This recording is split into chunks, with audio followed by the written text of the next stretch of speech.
창세기 33장과 34장은 이 요셉의 형들이 이제 두 번째로 애굽을 방문하는 그러한 스토리를 기록하고 있습니다. 요셉의 형들은 첫 번째 여행에서는 이 요셉으로부터 양복을 얻어가면서 요셉이 이제 정탐꾼이라고 그들을 모함함으로 둘째 형제인 이 시므온을 이 인질로 붙잡히고 이제 나머지 형제들은 양복을 얻어가지고 이 자루에 돈까지 넣어서 이렇게 함께 집으로 돌아오게 됩니다. 그러면서 요셉은 이 형제들에게 이렇게 말합니다. 너희가 정탐꾼이 아니라면 너희가 말대로 다음에 올 때에 마지막 막내 아들을 데리고 와라. 그래야 시므온도 놓일 것이고 너희가 정탐꾼이 아닌 것을 내가 확신하게 될 것이다. 이렇게 말을 합니다. 그래서 형제들은 이 두 번째 애굽을 방문할 때에 이제 막내인 이 베냐민을 데리고 오지 않을 수가 없었습니다. 그리고 이 베냐민을 데리고 와서 요셉과 두 번째 만남을 갖게 되었을 때 이제 요셉의 모든 형제들이 이 서로 화목하게 되고 하나님께서 요셉을 통해서 야곱의 가족에게 풍성한 축복을 누리는 그 이야기로 43장은 막을 내리게 됩니다. 저는 이 둘째 이 요셉의 형제들이 애굽을 방문하는 요셉을 만나는 장면을 보면서 신학적인 의미를 한번 찾아봅니다. 그것은 이 하나님의 구속적 측면에서 하나님의 구원 역사로서 하나님께서 그들의 가족을 이끌어 가고 계신다라는 사실입니다. 왜냐하면 42장까지는 야곱이라는 표현을 씁니다. 그런데 놀랍게도 43장부터는 야곱이라고 말하지 않고 구원받은 이스라엘이라 이렇게 기록이 되어 있어요. 그러니까 이 이스라엘이라는 것은 야복 강가에서 씨름을 하면서 이 천사로부터 하나님에서 천사로부터 받은 그러한 구속사적 이름 아니겠습니까? 이 이스라엘 택함받은 백성, 이 백성을 이끌어가시는 하나님의 구원 역사가 오늘 43장에 아주 잘 나타나 있다는 것입니다. 먼저 보게 되면 이 요셉은 그렇게 인생에서 고난을 당하고 모진 고통을 당했는데 형제들을 다시 만났을 때에 복수하고 싶은 마음이 든 것이 아니었습니다. 어떻게 하면 내 형제들을, 우리 아버지의 가족들을 보다 평안하게, 보다 샬롬으로, 평강으로 복을 나누어줄까, 늘 그 생각을 하고 있습니다. 이것이 하나님의 역사인 것입니다. 야곱도 어떻게 보면은 그동안 요셉을 편애를 하다가 요셉을 잃고 나니까 베냐민을 편애를 했을 것입니다. 사랑하는 나의 그러한 자녀잖아요. 그런데 이 베냐민을 형제들에게 맡기면서 놓아주기로 하면서 편애를 버리고 이 아버지 이 야곱의 마음이 하나님의 은혜로 이제 자녀들을 다 같이 사랑하게 되는 그런 놀라운 신적 변화를 얻게 됩니다. 그뿐만이 아니라 유다 같은 경우에는 내가 내 목숨을 담보로 하겠습니다. 아버님. 이 유다라는 유다는 어떤 존재입니까? 히라 사람과 세상 사람이 좋아서, 여자들이 좋아서 이 세상으로 쫓아가고 양국 공동체를 떠나서 교회를 떠나가서 세상에서 진탕 놀고 마시다가 며느리하고 잘못된 관계를 통한 그러한 윤리적인 문제가 있는 사람이었는데, 그런데 하나님께서 이 형제들을 놀랍도록 변화시켜 주셨습니다. 살인자였던 이 시몬과 레위같이 이러한 자들도 심지어 하나님께서 하나님의 방법으로 그들에게 성화를 시키셔서 구원으로 이끌어가신 이 놀라운 하나님의 구속작전 측면에서의 둘째 이 애굽 방문 사건을 보면서 저는 이런 생각을 합니다. 우리 교회도 하나님의 방법으로 택한 백성을 이와 같이 변화시켜 가고 계십니다. 우리 교회뿐만 아니라 전 지구촌에 있는 하나님의 택한 백성들 이와 같이 비록 죄 가운데 때묻고 진흙탕 속에서 뒹구는 그런 인생이라 할지라도 점점 주님께서 택한 백성을 교회에 탁 끌어내셔서 하나님께서 그분을 만져가면서 그 영혼을 치료하시면서 긍휼을 베풀어 가시면서 하나님의 거룩한 사람으로 세워나가시는 이 놀라운 하나님의 구원 역사, 이것이 바로 인간의 힘으로 되는 것이 아니라 하나님의 역사로 되어지는 것입니다. 그렇다면 이 요셉의 인생 전체를 지배하는 이 창세기 43장의 신학적 주제가 무엇인가? 그것은 바로 이 구속사적 측면에서 생각해 봤을 때 바로 하나님의 프로비던스, 바로 하나님의 섭리라는 것입니다.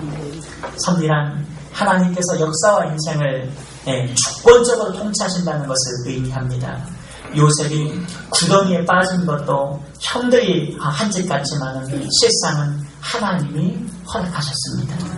요셉이 애굽의 노예에 팔린 것도 미디안 상인들이 파는 것 같지만 그러나 사실은 하나님이 하신 것이고요. 요셉이 감옥에 갇힌 것도 실상은 이 보디발 장군이 한 것 같지만 사실은 하나님께서 행하셨습니다. 요셉이 총리가 된 것도 애굽 왕 바로가 그를 올린 것 같지만 사실은 하나님이 그를 세우셨습니다. 요셉의 형제들이 2번 애굽 여행을 통해서 양복도 얻고 요셉과 화해를 얻은 것, 축복을 받은 것, 이 모든 것들이 다 사람이 행한 것이 아니라 정작 하나님이 모든 것을 이루셨다. 이것이 바로 하나님의 섭리인 것입니다. 우리 인생과 역사는 마치 드라마와 같습니다. 이 드라마 배우들이 무대에서 각자 맡은 연기를 잘 감당합니다. 그러나 사실을 알고 보면 그 배우에는 그것을 연출하는 사람이 있고 이것을 이 대본을 쓴 작가가 그 안에 배우의 움직임이 있습니다.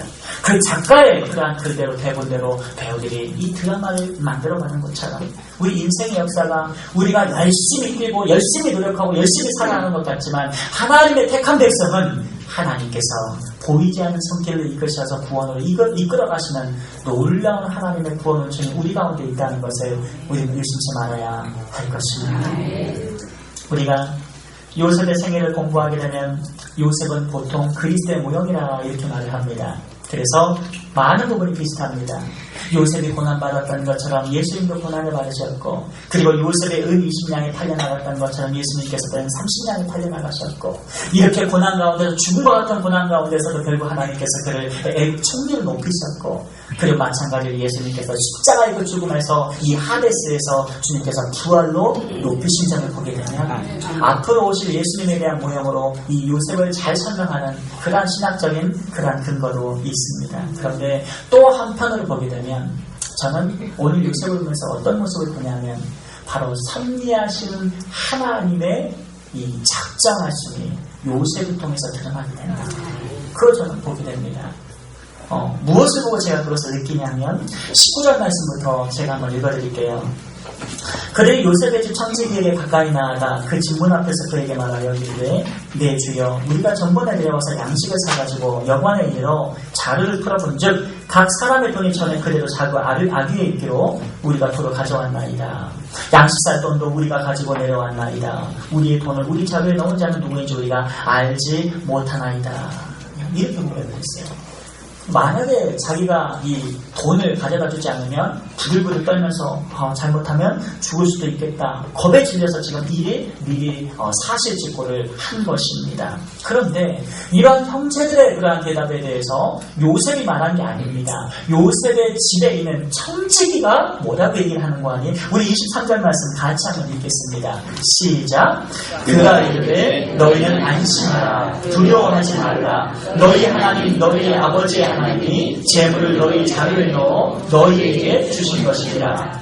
너희 돈은 내가 이미 받았느니라 하고 시몬을 그들에게로 이끌어내고 그랬습니다. 이 청지기의 이야기를 보게 되면 그들이 얼마나 두려워하고 있는 것을 정확히 파악을 했습니다. 그래서 요셉의 형제들에게 안심해라, 두려워하지 말라. 그러면서 너희의 하나님 또 너희의 아버지의 하나님이 그 하나님께서 재물을 너희 자루에 넣어주신 것이다. 이렇게 대답을 했다는 거죠. 이것은 요셉이 하나님을 믿는 그 신앙이 온 집안에 다 신앙의 영향력을 끼쳐서 그 집에 있는 청지기까지도 하나님을 믿는 믿음 가운데 있었던 것입니다. 아멘. 사실은 그런데 이 자루의 아귀의 돈은 누가 집어넣은 것입니까? 요셉이 집어넣었죠. 잘 생각해보세요. 베냐민을 만나기 위해서 요셉이 얼마나 머리가 똑똑합니까? 요셉이 수십삼 년 동안의 고난을 받으면서 사람들을 다 읽어냈습니다. 그래서 자기가 똑같이 머리를 써가지고 돈을 자기가 집어넣은 다음에 그 다음에 모함꾼으로 불어서 베냐민을 데리고 가. 이 바로 요셉이 한 거 아니겠습니까? 나쁜 의도가 아니라. 그런데 이 요셉이 사실은 자기의 돈을 넣은 사람인데 청지기는 지금 누가 넣었다고 말을 하고 있어요? 하나님이 넣으셨다. 이렇게 대답을 한 거예요. 그렇다면 오늘 요셉과 하나님의 섭리에 관한 묘한 역학관계가 지금 생성되는 것입니다. 그러므로 오늘 이 말씀을 우리가 통해서 어떻게 오늘 이 하나님의 섭리의 비밀이 무엇인가 우리가 말씀을 통해 깨닫고 우리가 요셉처럼 하나님의 영광을 위해 어떤 상황 속에서 믿음으로 승리하시는 우리 예일의 모든 성도가 되시길 주의 이름으로 축원을 드리겠습니다. 첫 번째, 하나님 섭리의 비밀은 모든 일의 배후에는요 하나님의 계획이 있습니다. 우린 그것을 믿어야 됩니다. 인생의 모든 사건의 그 뒤에는 바로 하나님이 역사하고 계십니다. 하나님이 정하신 목적이 있다는 것인데 창세기 43장에 보게 되면 요셉의 형제들이 굉장히 이 감정 기복이 심하게 감정이 몇 번씩 변하는 것을 보게 됩니다. 18절을 한번 볼게요. 18절에 보게 되면 그 사람들이 요셉의 집으로 인도되매 두려워하여 그랬습니다. 이르되 전번에 우리 자루에 들어있던 돈의 일로 우리가 끌려드는도다. 이는 우리를 억류하고 달려들어 우리를 잡아 노예로 삼고 우리의 나귀를 빼앗으려 합니다. 이런 생각하면서 부들부들 떨면서 더 두려워하고 있었어요. 그러니까 요셉의 청지기가 안심하라, 두려워하지 말라, 이렇게 하면서 안심을 시키십니다. 그러니까 그 형제들이 다시 두려워했던 마음이 많이 안심이 됐습니다. 그러더니 33절 말씀해 보니까 점심 식사를 할 때에 또 33절에 이렇게 되어 있습니다. 그들이 요셉에게 따로 차리고 그 형제들에게 따로 차리고 그와 함께 먹는 애굽 사람에게도 따로 차리니 애굽 사람은 히브리 사람과 같이 먹은 부정을 입었음이었더라.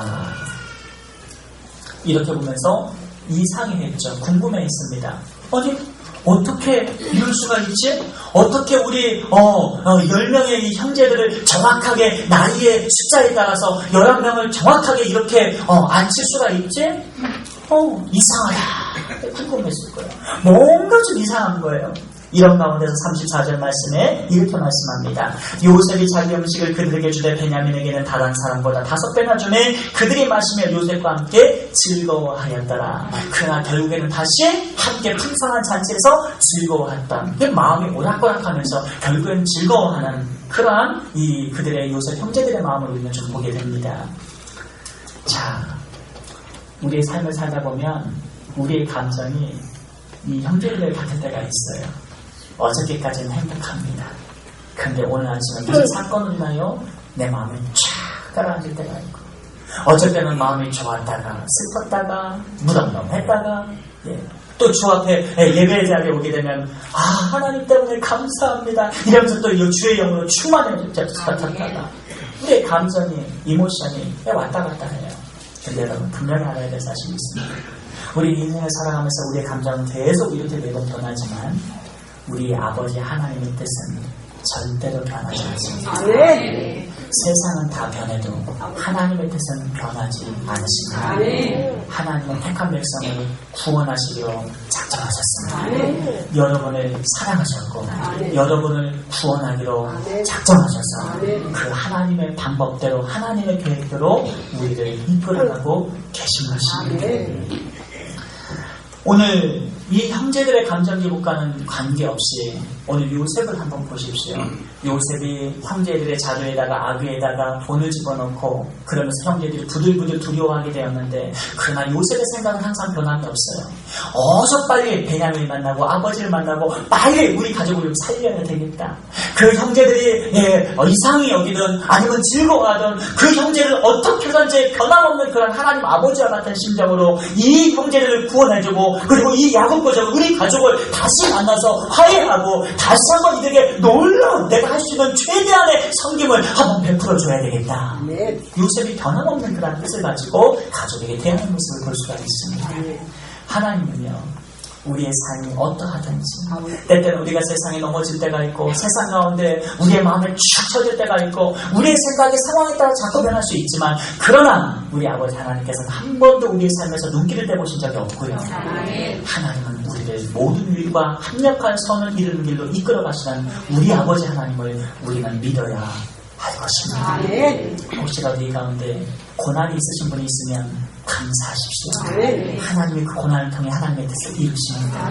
혹시라도 너희 삶 가운데서 뭔가 힘든 일이 있다. 직장에서 상관이 나를 힘들게 한다. 누가 인간관계를 통해 뭔가 꼬였다. 하나님 앞에 감사하십시오. 그걸 통해서 하나님께서 이루시고자 하는 놀라운 일들이 있습니다. 하나님은 이렇게 분명한 목적과 뜻을 가지고 우리의 인생과 역사를 이끌어 가시는 분이십니다. 하나님의 보이지 않는 손길이 우리의 배후 가운데 장을 탁 막아주셔서 우리를 그 가운데서 물결 가운데서 안전하게 지금도 우리를 이끌어가고 계시는 것입니다. 요셉의 뜻이 한결같았던 것처럼 하나님의 뜻이 한결같으신 것처럼 지금 이 시간도 예수 그리스도께서는 우리에게 은혜를 베푸시며 평강을 주시는 우리 주님이심을 우린 믿어야 할 것입니다. 창세기 50장 20절 말씀에 섭리에 대한 신앙 가운데 요셉이 이런 말을 합니다. 당신들은 나를 헤아려 하였지만 하나님은 그것을 선으로 바꾸셔서 오늘과 같이 만민의 생명을 구원하게 하시려 하신 것입니다. 하나님은 당신이 악한 그러한 죄를 지음에도 불구하고 오히려 그것을 통하여서 하나님의 택한 백성을 구원하시는 놀라운 선을 악으로 바꾸신 분이 우리 하나님 아버지이십니다. 이 고백을 했던 것입니다. 17세기 스코틀랜드의 유명한 청교도임에서 웨스터민스터 종교회의에 참석하는 사무엘 러더포드라는 그런 목사님이 계십니다. 이분이 이 The Trial and Triumph of Faith, 고난과 시험의 승리, 그런 책을 쓰셨는데 하나님의 섭리의 두 가지 측면에서 이런 이야기를 합니다. 하나는 검고 슬픈 것이고 섭리의 또 다른 그러한 측면은 하나는 희고 즐거운 것이다. 이렇게 말을 합니다. 이 말이 무슨 말이냐면 우리는 때때로 우리 인생 가운데서 쉬고 즐거운 일을 만나게 되면 야 우리 아버지는 정말 놀라우신 분이시다. 하나님 정말 나를 사랑하시고 참 좋으신 분이시다. 이러면서 하나님을 찬양하면서 기뻐합니다. 그런데 반대로 우리 인생이 먹구름이 끼고 큰 어두운 터널을 지나갈 때 검고 슬픈 것이 우리의 인생을 지르치고 있을 때에 하나님 믿어서 무슨 소용이 있나? 교회 안에서 무슨 소용이 있나? 예수님 믿어서 도대체 무슨 의미가 있나? 이렇게 불평하기가 쉽습니다. 하지만 이 목사님의 결론은 이 성경 창세기 여러분 이 창세기의 결론은 이것입니다. 우리가 기억해야 될 것은 희고 기쁜 것도 하나님의 섭리이지만은 하나님이 좋은 분이시지만은 우리가 먹구름을 만나고 터널을 지나고 어두운 인생의 순간을 살아도 역시 우리 하나님은 너무도 좋으신 최고의 선하신 하나님이시라는 겁니다. 왜냐하면 그 터널을 통하여 하나님께서 비춰주십니다. 고난을 통해서 축복을 주십니다. 인간의 상처를 통해서 하나님을 만나고 은혜를 경험하고 하나님께서 놀라운 것을 준비해 놓으셔서 인생의 아픔도 겪게 하시는 하나님, 우리의 유익을 위해서 선을 위해서 하나님께서 선기적으로 우리를 이끌어 가시기 때문에 하나님은 변함없이 좋으신 분, 우리의 구원자 하나님이십니다. 아멘. 이것을 사도 바울은 로마서 8장 28절 말씀에 이렇게 기록을 했습니다. 우리가 알거니와 하나님을 사랑하는 자 곧 그의 뜻대로 부르심을 입은 자들에게는 모든 것이 합력하여 선을 이루느니라. 아멘. 즐거운 것도 슬픈 것도 고난도 이 모든 인생살이의 모든 것을 합력하여 결국에는 하나님이 원하신 모든 선을 이루고야 마십니다. 아멘. 이 선은 바로 하나님의 구원입니다. 아멘. 할렐루야. 아멘. 두 번째로 우리가 깨달아야 될 것은 하나님의 계획이 우리 인간들에게는 어느 정도까지 좀 감춰져 있다는 것입니다. 하나님의 계획과 목적이 우리에게 상당히 많은 부분이 감춰져 있을 때가 있어요. 다 드러내시지 않습니다. 하나님께서 갑자기 우리가 잠을 자는데 자, 몇 월 며칠 이런 일이 일어날 것이고 다음 달은 이런 일이 발생할 것이고 내년은 이런 일이 일어날 것이고 이런 식으로 하나님께서 말씀하지 않으신다는 겁니다. 오히려 하나님의 뜻이 있어도 하나님 오히려 감추실 때가 있어요. 감추십니다. 왜? 하나님 우리의 무엇을 원하십니까? 우리의 믿음을 원하십니다. 네가 이런 강한 가운데서 네가 찬양할 수 있겠느냐.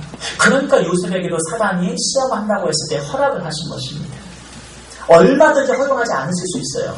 네가 어떻게 내 자녀를 건드냐? 이 못된 것아. 그렇게 하실 수도 있었지만 요셉에게 이 사단이 시험할 수 있었던 그것은 무엇이냐면 바로 동방의 욥의 그 믿음을 하나님께서 보기를 원하셨던 거죠. 그래서 오늘날 우리에게 똑같이 하나님께서 많은 부분을 감춰놓으십니다. 그러면서 우리가 고난 가운데 있을 때 이해되지 않는 상황 속에서도 우리가 하나님을 믿기를 바라고 고난을 이겨내기를 바라고 오히려 하나님을 찬양하며 경배하며 예배하는 예배자로 우리가 세움받기를 하나님께서 원하고 계신 것입니다. 그러나 분명한 사실은 하나님을 섬기는 결국에는 우리를 가장 아름다운 연애를 맺게 하신다는 겁니다. 영원토록 우리를 유익하게 하시는 하나님의 계획이 우리 가운데 있음을 우리는 알아야 할 것입니다. 29절 말씀 한번 같이 한번 읽겠습니다. 시작. 요셉이 눈을 들어 자기 어머니의 아들 자기 동생 베냐민을 보고 이르되 너희가 내게 말하던 너희 작은 동생이 이 아니냐. 그가 또 이르되 소자여 하나님이 내게 은혜 베푸시기를 원하노라. 지금 22년 만에 요셉이 동생을 만났습니다. 그러면서 30절 말씀에 보니까 요셉이 아우를 사랑하는 마음이 북받쳐서 마음이 울컥해버린 겁니다. 급히 울 곳을 찾아서 안방으로 들어가서 시작하고 컹컹 먹고 울었습니다. 예. 그리고 31절에 보니까 얼굴을 씻고 나와서 그 정을 억제하고 음식을 차리라 이렇게 명령을 합니다. 이것을 보면요, 요셉은 당장이라도 형님들이요, 내가 당신이 찾던 당신들이 버린 요셉입니다. 내가 22년 동안 얼마나 형님들을 보고 싶었고 내 사랑하는 동생 네가 베냐민이냐, 내가 바로 너와 내 어머니가 같은 나의 우리 어머니니라. 이 말을 막 하고 싶었어요. 아버지는 좀 어떻습니까? 아버지 건강은 좀 어떻습니까? 22년 만에 우리가 만났는데 금방이라도 팡 터질 것 같은 감정을 억누르면서 음식을 차리라 이렇게 명령을 지금 하고 있어요. 그 마음은 변함없는 그런 형제를 향한 사랑이 있습니다. 그럼에도 불구하고 그 비밀을 감추어서 차라리 감추어서 지금 음식을 차리라 이렇게 얘기하고 있어요. 예레미야서 29장 11절 말씀에 이런 말씀이 있습니다. 여호와의 말씀이니라. 너희를 향한 나의 생각은 내가 하나니 평안이요 재앙이 아니니라. 너희에게 미래와 희망을 주는 것입니다. 이 말씀의 배경은 이스라엘 백성들이 우상 숭배를 해서 바벨론의 포로를 다 끌려갔습니다. 그리고 70년 동안 그렇게 고난을 당했어요. 그런데 하나님께서 그 선지자를 통해서 예레미야 선지자를 통해서 뭐라고 말씀을 하시냐면 너희가 우상 숭배를 했기 때문에 너희가 죄 때문에 율법을 버리고 토라를 버리고 나를 버렸기 때문에 너희가 이 70년 동안 포로 생활하면서 고난을 당하지만 이것은 내가 원하는 것이 아니다.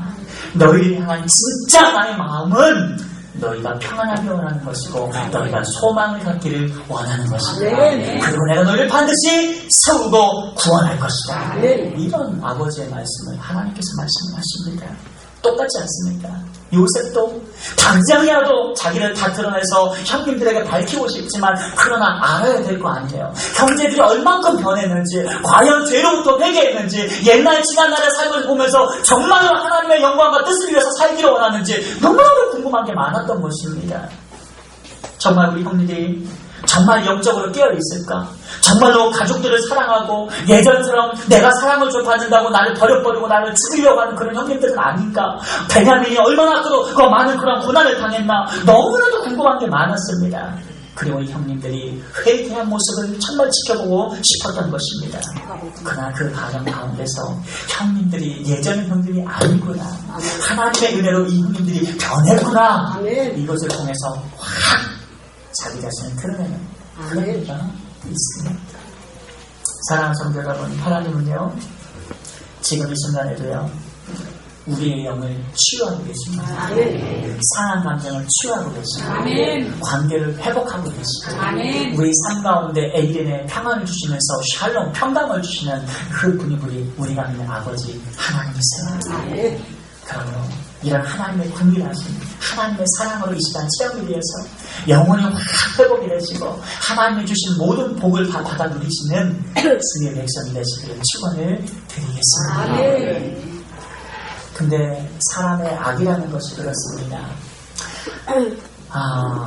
이 율법서의 토라를 보게 되면, 창조자면신을 보게 되면 하나님께서는 점치는 자, 디비네이션, 점을 치고 그리고 무당을 찾아가고 이런 사람들을 가차없이 백성 가운데 분리해내서 그를 쳐 죽이라고까지 했습니다. 한 번도 허용을 하신 적이 없습니다. 역사서에도 마찬가지고 선지서에도 마찬가지고 신약에서도 마찬가지입니다. 하나님은요, 하나님을 의지하지 아니하고 사람을 의지하고 그리고 우상을 의지하고 그리고 세상이 만들어 놓은 것, 또 귀신을 의지하고 이런 거 의지하는 사람, 하나님께서 그렇게 불신앙한 자들은 다 이 곁으로 몰아내시는 하나님이십니다. 여러분이 살 때에 우리 아버지 하나님만 인정해야 됩니다. 하나님만 창조자이십니다. 하나님만 우리의 구원자이시고 하나님만 저의 하나님이십니다. 사람들이 이 조금 기도 많이 하고 랄랄랄라 해가지고 이 예언하는 사람을 찾아다니는 그 이유가 뭐냐면요, 사실은요, 하나님의 나를 향하신 그 뜻이 무엇일까, 하나님의 계획이 무엇일까, 말씀만 하시면 내가 충성해야지, 이런 의도로 찾아가는 사람이 별로 없어요. 제가 확신한 건데, What happened to me in my future? 앞으로 내 인생 가운데서 어떤 일들이 일어날 것인가, 사실은 자기 일이 궁금해서 찾아간 사람이 대부분이에요. 100이면 100 그렇습니다. 그러나 우리가 하나님의 뜻을 알려면 전쟁이한테 찾아가는 거 아니고요, 성경으로 돌아가야 됩니다. 하나님 말씀으로 돌아가야 됩니다. 하나님 말씀을 읽고 하나님의 뜻을 깨달아서 하나님의 나라와 영광을 위하여 충성하는 것, 이것이 바로 하나님의 뜻인 것입니다.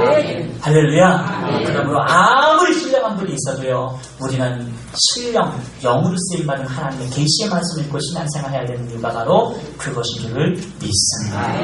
따라서 우리는 우리가 삶을 살아갈 때 가장 기본적인, 가장 원초적인 그런 자세는 무엇이냐면 말씀을 믿고 믿음으로 사는 것입니다. 말씀을 듣고 순종하고 하나님의 나라 영광을 위하여 겸손하게 주님을 기뻐하며 주의 말씀하시면 나아가리이다. 이러한 자들을 통해서 하나님께서 성령이 역사하시는 것이고 하나님께서 함께 하시는 줄 믿으시기를 바라겠습니다. 그렇다면 마지막 세 번째는, 그렇다면 하나님께서는 그 비밀을 완전히 감추셨는가? 우리가 개혁주의 신학자들을 보게 되면요, 그렇게 말씀하시는 분이 있어요. 오늘날에는 완전히 성령의 역사는 딱 제한이 돼가지고 은사도 없고, 그 다음에 이 성령의 역사도 없고, 응답하심도 없고, 이렇게까지 얘기하는 사람들이 있어요. 아주 근본적인 얘기자입니다. 저는 개혁자의 신학자들은 그렇게 말하지 않습니다. 그렇게 생각하지도 않습니다. 현장에서 나타나고 있지 않습니까? 현장에서 하나님께서 말씀하고 있지 않습니까? 할렐루야.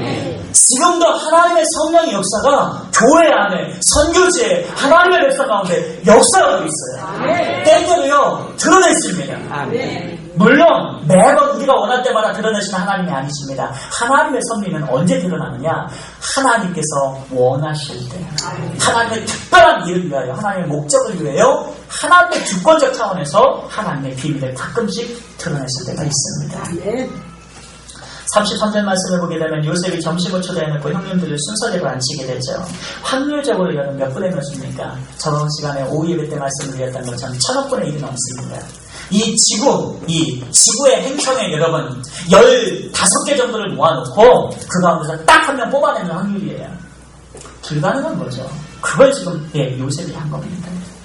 그러면서 이 형제들이 의아하기 시작합니다. 어떻게 하지? 우리 언제 봤다고? 이 11명 가운데서 어떻게 순서적으로 11명 가운데 한 명 장자를 뽑는 것도 사실 어려운 일 아니겠습니까? 그런 일들을 지금 하고 있는 것입니다. 가끔씩 하나님께서는 중요한 일을 앞두고 꿈이나 환상으로 기도에 응답하실 때가 있습니다. 저는 30살에 결혼했는데요, 제 아내하고 이 선을 본 다음 그 첫날 딱 저는 확신을 했습니다. 내 아내가 될 사람이다. 그리고 애프터를 신청했는데 바로 퇴짜를 맞았어요.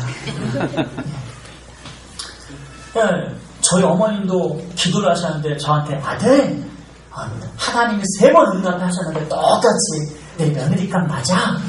그래가지고 저는 믿었죠. 그래서 그냥 나랑 결혼합시다 그랬더니 부담스럽습니다 그러더라고요.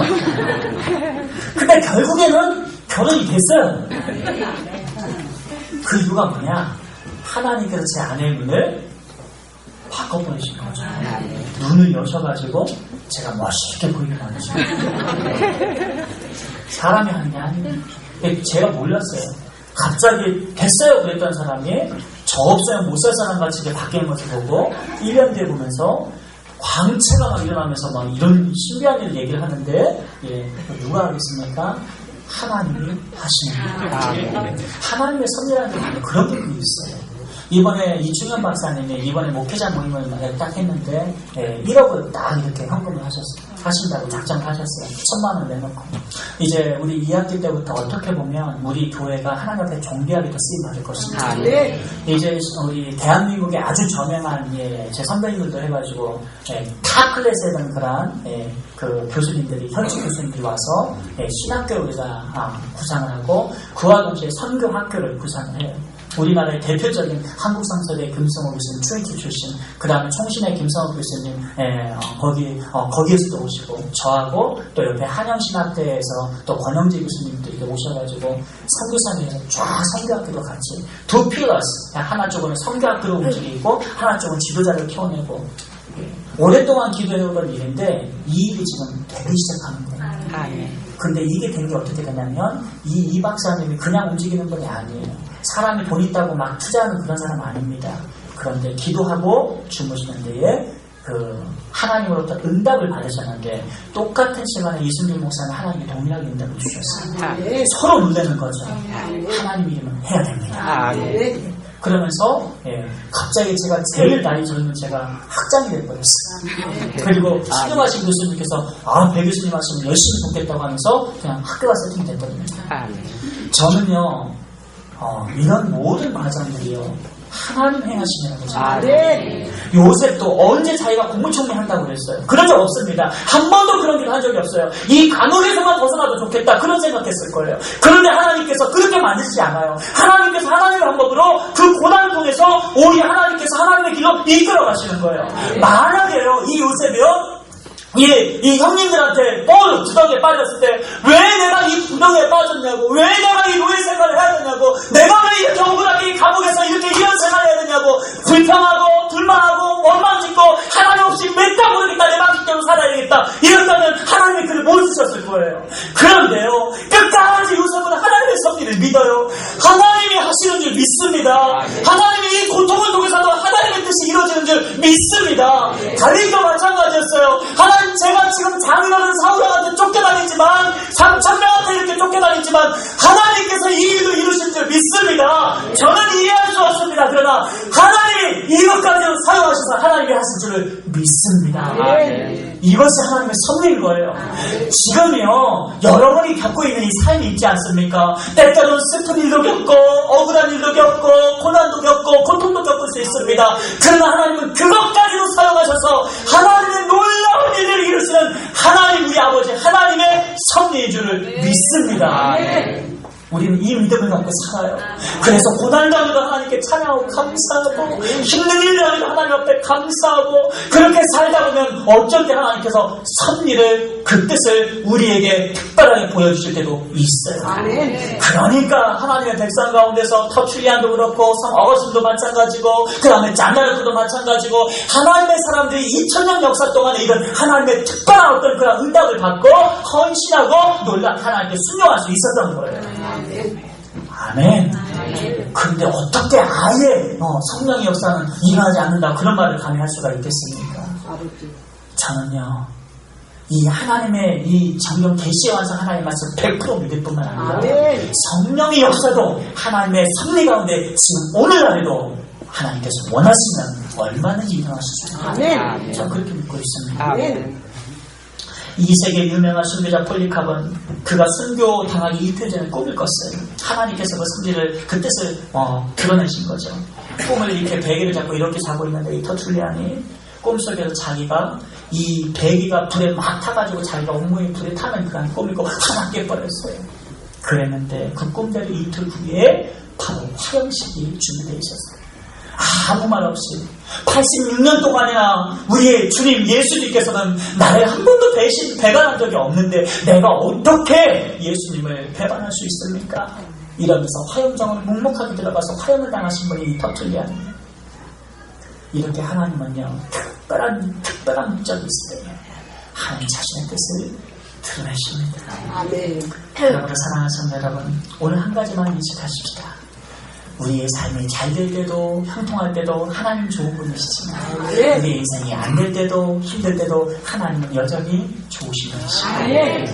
그러므로 항상 이런 하나님의 섭리를 믿고 이 복음 안에서 말씀 안에서 평강을 이루시고 은혜와 평강 가운데 마음껏 하나님께 영광을 드리는 모든 예의의 성도가 되시기를 주의 이름으로 축원입니다. 기도하십니다.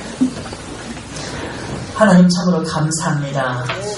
우리 예일교회는 이제 하나님의 섭리의 신앙만을 가지고 어떠한 상황 속에서든지 믿음으로 순종하며 하나님께 영광 올려드리기를 원합니다.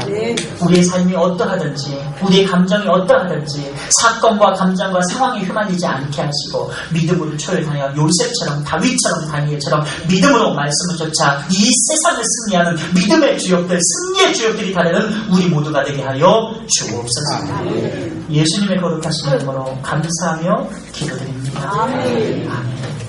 우리 찬송가 380장